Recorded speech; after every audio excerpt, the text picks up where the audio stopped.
Once again, it's been 3 dev blogs, and it's looking like the leak list for the upcoming September update is looking pretty much likely that it's going to be true. So if you're new here and you've never seen one of my leak list videos, what I normally do is I have a rule, and that rule is that there has to be at least 3 dev blogs with the vehicles from the leak list in them before I will cover any of the leak lists, just because I don't really like covering fake news. And then also I feel like it's disingenuous to actually put out leaked videos whenever they're just completely wrong. So there's been 3 vehicles for this leak list at least. So now we can cover it and see what might come in the next major update for War Thunder. So for the vehicles that have already been given dev blogs as of right now, whenever it comes to these leaked vehicles, we have the T1E1 90mm, the ZSU-23 M4, and for today's dev blog, we have the BB-43 Tennessee, which is a battleship for America. But like always, take these leak lists with a grain of salt, because at the same time, there can be stuff that's completely wrong about them, and also, most likely, they're going to be missing vehicles as well, because the update is still not finalized. It's almost still probably like, what, 3 or 4 weeks out before we actually get the update, so it's definitely stuff can be added to it. So now let's get on to the leak list, and let's look at the first vehicle, which is the A10C. So the A10C, at least for me, whenever it comes to War Thunder, doesn't seem like it's going to be that great of a vehicle, just because it's still on a very, very weak platform, and the only real differences that you have between the A10A and the A10C is that you have more guided weaponry, but more guided weaponry means a higher battle rating, which means that this thing still is going to perform very, very poorly. It's going to get ran over whenever it comes to air, because everyone's going to have flares, and they're just going to be better than you going like Mach 2 around the place. So definitely going to be a little bit of a struggle within air forces, but even in ground forces, higher battle rating for this type of vehicle, which still has the same performance as the regular A10A, doesn't really seem like it's going to be that great. It's going to be very similar to vehicles like the SU-39 and SU-25T, to where they just don't really feel like they got a place in the game, because there's not really that huge of a reason to use them over other vehicles within the tech tree. For example, I believe this vehicle is probably going to be around a battle rating of 11.0, maybe at most 11.3, but at the same time, you have other vehicles like the F5E, which has Mavericks, which has a fighter capability, which is multi-role, which means that you can go after helicopters, you can go after other fighters, and then also you can attack ground targets. So to be quite honest with you, I don't really think the A10C is going to be that great whenever it comes to War Thunder, but it is pretty cool nonetheless that we are seeing it within the game.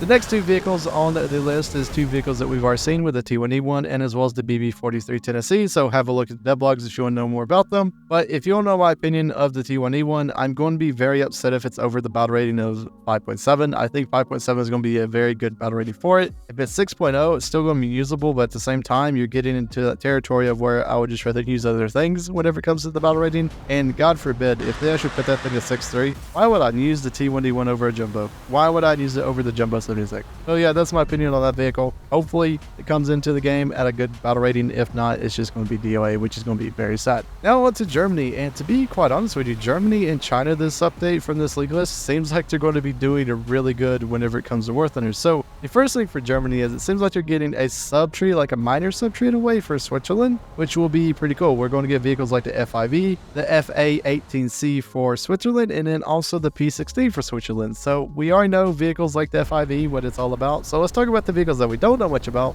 which is the F18 and as well as the P16. Also, one thing to note that it does say within this leak list, before we do go over them, it does say the F18 and the P16 could be delayed, which means that it could come in the next update after this one, but at the same time, for at least now, I expect it to come within this major update of War Thunder. So for the first vehicle, the F18C, I think this is a vehicle that is highly needed for Germany, and there's a really good reason behind it, because Germany really doesn't have anything else that they can add to the tech tree, at least until the Eurofighter comes out, of where they would actually be competent within top 2 air. And even though it's not a German vehicle, it's a Swiss one, this makes it to where they have a vehicle that is very good and very capable at Fox 3 combat, which I think is good for all nations to have as of right now. Now, I do know that just like I made in my predictions video of vehicles that I think each nation needs, I think a lot of people are going to be mad about it because, well, it's an American vehicle that is not coming for America, which I think is one of the most stupidest arguments to make within War Thunder, because you all know at some point this vehicle is coming for America. It's going to come. It's going to come. You're going to get multiple variants of it. You're going to get probably the A, you're going to get the C, you're going to get event vehicles, you're going to get a ton of F-18. You're going to get a ton of Hornets. You'll probably even get some in the Blue Angels camouflage.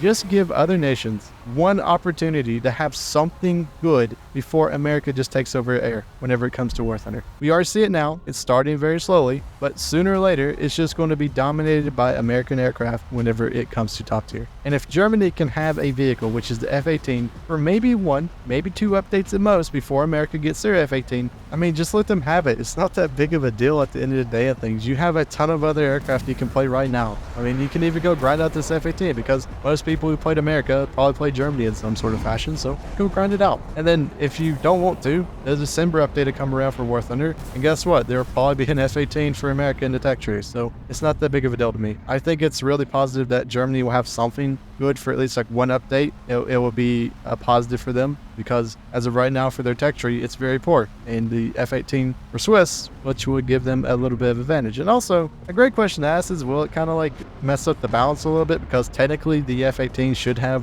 the most capabilities whenever it comes to carrying Block 3 missiles. And to be quite honest, that's something that I'm a little bit worried about. But at the same time, I feel like War Thunder can kind of deal with it. But the third vehicle for the Switzerland like subtree for aircraft for Germany is the P-16. And to be quite honest, this is one of my favorite ones because it's a prototype jet for Swiss, but at the same time, it's a jet that has some interesting features around it. So if you know about the 30mm cannons from the Ariete and as well as the Sagittario from Italy, it should have the same exact 30mm cannons, which if you played with them, you know they're really, really potent whenever it comes to damage. Then also muzzle velocity is really nice on them as well. Hopefully it does come with those cannons, but there is a little bit of a stipulation to this vehicle.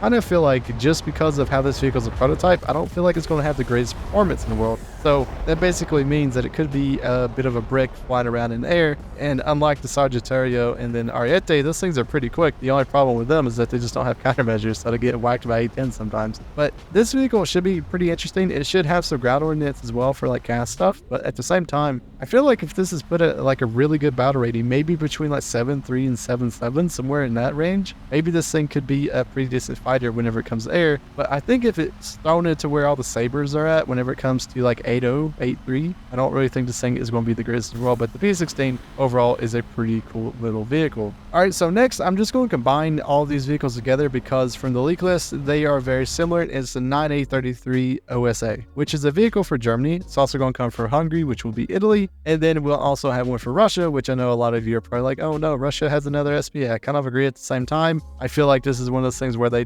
needed it to put into the tech tree for at least Italy and Germany, but it's like, well, we might as well just go and put it in for Russia as well. I wonder where the Thorium 1 is at whenever it comes to Russia. Maybe we'll get that one in the future as well whenever it comes to SPA. But Russia is still cooking very, very high on their SPA, especially since they're getting 2 this update. And with the 9A33 OSA, this kind of gives those nations like Germany and Italy more of an edge whenever it comes to their SPA. But at the same time, it's not really going to be an upgrade compared to the Russian one, which is the Panzer. So I'm assuming that is going to be like a folded vehicle for both of those. But it'll give 12-kilometer ranges for at least Germany and Italy, which should be pretty good. It should be very similar to the range of the Thorium 1, which is a pretty cool thing. The question that I really have about this, and maybe we see it within this update, is technically India use these vehicles as well. So maybe we'll see one for the UK tech tree to give them some sort of SPA. But at the same time, I think it's pretty cool that we're actually getting SPAs to actually counter the onslaught that has been this close air support within War Thunder for the past like year now whenever it comes to the game, of just where it's been broken and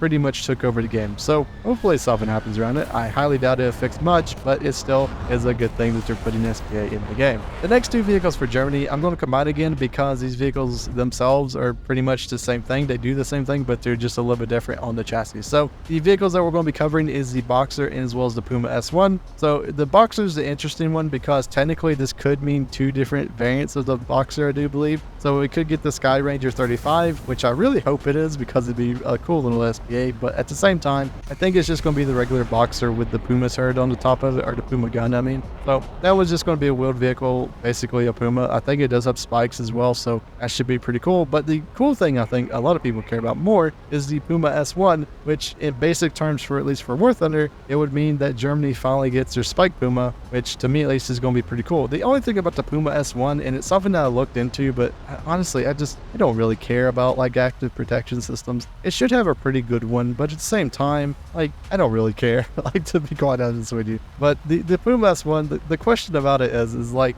does the spikes actually matter? And for all of the vehicles that I played with spikes, like the Freccia, the one that was the one for Germany that is a vehicle, personally, to me, I don't like the increased battle rating for like 2 spikes, or maybe even like 4 if you can get lucky. But overall, I mean, it's pretty cool that Germany should finally get through Spike Pubo, which I think people can finally shut up about whenever it comes to War Thunder. Now we're on to Russia, and Russia should be getting the Su-24M, which many people like to call the Fencer. This vehicle, for me at least, could be the hidden gem of the update, just because for casts, it should be pretty good, because it takes what is kind of bad about some of the top tier casts for Russia at least, and should make it pretty good. Like, a lot of people probably use the Su-25 SM3 right now, but the Fencer should give you capabilities of just getting above the battlefield and dropping guided bombs on everybody to where none of the radars should be able to see you. So honestly, this could be a very good vehicle. For air though, I'm not really sure how it's going to be, just because it's basically an attacker. Like, I don't really see it being a fighter in any sort of sense, but it should be able to defend itself. But at the same time, at least the gun on it's pretty interesting, because it has a rotary 23mm cannon, which I think, to me at least, is just pretty cool. Now we're on to some World War II vehicles, and once again, we're going to be combining 2 of these vehicles because they're just so similar whenever it comes to the game. So we're going to be combining 2 of the KV-1s, which will be for Russia, and as well as for Sweden, which is coming in for Finland. So the one that we're getting is the KV-1 1942, which has a very distinct cast turret on it. For Finland, it's called the KV-1A, which it does say will be premium, which kind of does suck, because once again, Sweden doesn't have a tech tree premium, or not tech tree premium, but a tech tree heavy tank, which means that they can't do any of the heavy tank challenges for free. So if you want to do anything with a heavy tank, you have to go play another tech tree, which to me at least is just kind of not player friendly. I really wish this was a tech tree vehicle. I really hope it doesn't come in as a premium for Sweden, because it would be pretty bad. But overall, it should be a KV-1 that is pretty good. We technically already have this vehicle within the game. It's just in the German tech tree, and it's also the premium, is KV-1C, but without the 75mm cannon on it that Germany put on it. Should have the regular 76 that we're used to whenever it comes to KV-1s.